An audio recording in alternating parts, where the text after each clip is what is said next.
Merci beaucoup. Bon matin, tout le monde. Good morning, everyone. Colleagues, obviously, the reason I'm speaking to you this morning is I want to talk about some events that have transpired recently. And I don't think any of you are going to be very surprised to hear that I'm not happy. I'm very upset about some conduct we have witnessed, the conduct of some parliamentarians and the conduct of my own office. We've worked hard collectively as a party, as a caucus, and as a government to dramatically strengthen accountability rules in Ottawa and to apply those standards to ourselves. I need not remind you that in 2006 this government was first elected to clean up the Liberal sponsorship scandal, to ensure the rules are followed, and to ensure there are consequences when they are not.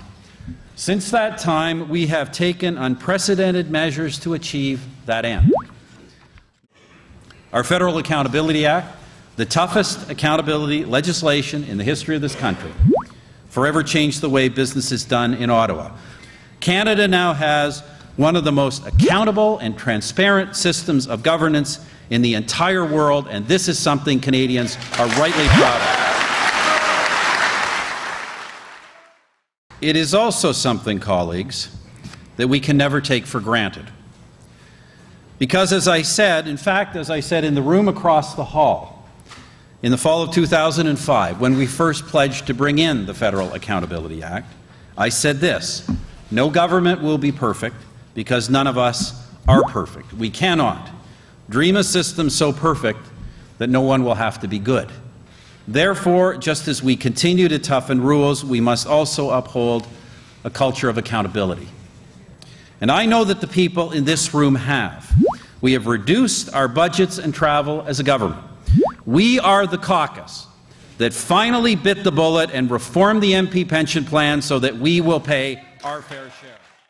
And I know that, like me and my family, you are scrupulous about paying expenses of a personal nature yourselves. But that said, let me repeat something else I said in that same speech in 2005. And let me be very blunt about it. Anyone who wants to use public office for their own benefit should make other plans, or better yet, leave this room. Now, colleagues, let me also address the issue of the Senate. As Canadians know, I did not get into politics to defend the Senate. And it was this party that put Senate reform on the national agenda. And in this room are colleagues from the Senate who have agreed to sit in the other place in order to support our efforts to achieve fundamental, irreversible reform. Colleagues, we have heard from Canadians loud and clear. They want us to continue our efforts.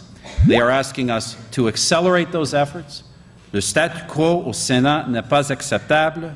The Senate status quo is not acceptable. Canadians want the Senate to change.